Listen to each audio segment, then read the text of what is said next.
Yo, what's up? It's your boy J Thrash, back with another one, talking with Power Man. Good to see y'all. Hope everybody doing good, staying safe, protected, all that good stuff, man. I got a heartbreaking video here, man. Heartbreaking story to hear, and this probably is every dad's worst fear. Honestly, every true dad who wants to be in their kids' lives' worst fear. It's really similar to a situation that I went through with my son. But before we get to the video, man, make sure you hit the like button, hit the subscribe button, hit the notification bell. I appreciate y'all. I'm gonna keep these videos pumping. We going up, up, up till it's stuck. You hear me? I promise. I like this guy. Roll the clip. Hey girl. Hey girl. It's your birthday? Why you look weird? Why she look Hey like birthday that? girl. Give me a piece on. Ooh. I love you. 6-year-old Jalea Eason was smart, funny, and always playful. It was a life that never really started. At 4 a.m. on May 26th, police officers found her at home, bruised and unconscious. Her mother, Lanija Eason, had called 911. Jalea was pronounced dead less than an hour later at Lincoln Hospital.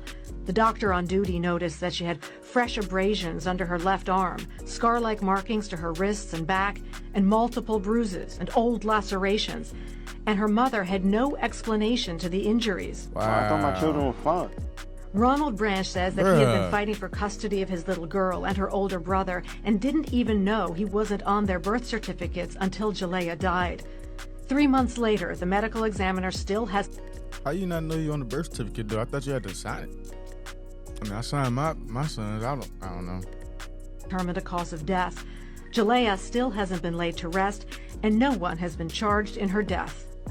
I want to know what's taking the court so long. I want to know what's taking the DA. I want to know, like, why is it taking so long for autopsy to come back? Ronald Branch had also been waiting for the results of his paternity test to come back, evidence he needs to both bury his daughter and get custody of his 8-year-old son. And just this week, he said he received the DNA evidence proving he is their father. I guess she abused them so much, they would be like, Daddy, we can't tell you what happened, because if we tell you, we're going to get in trouble when we go back home. After Jalea's death, the Bronx DA charged Eason with endangering the welfare of her surviving children. She pleaded not guilty. Last fall, a complaint made to the city's Not guilty? What? What? Well, who else did it then? That's a good question. Well, who else did it? Administration for Children's Services alleged Eason's son had been a victim of excessive corporal punishment, inadequate food, clothing, and shelter, and that he had swelling, dislocation, and sprains. Notes New York One has obtained from ACS show ACS determined those claims were unfounded. When you learned that your son was in that condition, what was your reaction? It hurts. It hurts bad, like so bad. In March of this year, records show ACS did substantiate a new claim that the children were left home alone. On May 12th, records show caseworkers made a virtual home visit where the mother and children were seen. May 17th were the last attempted home and school visits. 9 days later, 6-year-old Jalea was dead. Everybody knew what was going on, and nobody did nothing. When police entered the apartment, they found soiled clothing and garbage and rotting food. It was infested with insects and smelled of feces and urine. Man, Remove my kids from there. I ain't gonna lie, this kind of hitting close to home, man, because I literally got my son out of the same situation for real. Minus the hitting on him, but the living situation was the same. This hurts to see, this hurts to hear. And I'm just, in my mind, just re-going through that situation where they came to my son's house and had to take him and his brother and sister away because their mama gone, don't know where the mama at, house messed up, you know what I'm saying, molded food, all type of stuff. So it's kind of tough listening to this right now because that kind of hurt when I saw my son in that situation. Period. If y'all seen the neglect that my kids was going through, why didn't y'all remove them? And let me fight from there. Family friend Sonia Glover says that every day the 8-year-old boy remains in foster care is a day of lost healing. He witnessed his little sister's death. To know what has happened to your sister, to know that your sister's no longer, to know that you do not have access to your dad when you need him, when you have nightmares. And while Branch fights for custody of his son, he is still waiting to lay his daughter to rest. And there shouldn't be no fight. Like, there should be no fight at all. just shouldn't be no fight at all. The fact that and I had to go through the same thing. The whole thing was going on with my child's mom, and instead of just giving me custody of him, like he had to go stay with my aunt. God willing, like, you know what I'm saying? Shout out to her that he was actually able to go stay with her in the meantime until I was actually able to get him. But had my aunt never answered the phone when everything was going on, my son would be in the same situation that his son is in, and that's down there an unbearable feeling when you just want your son to be there, when you just want your kids to be there. That is just a fact. This situation is eerily similar to mine and what happened.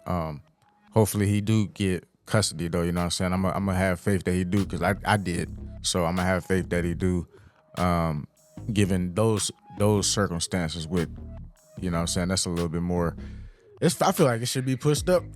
He should get him quicker, just because it's like the sister got murdered. Like, you know what I'm saying? My son never had to go through that.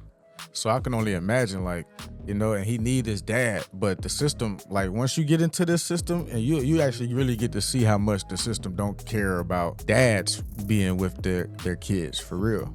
I have to speak the truth.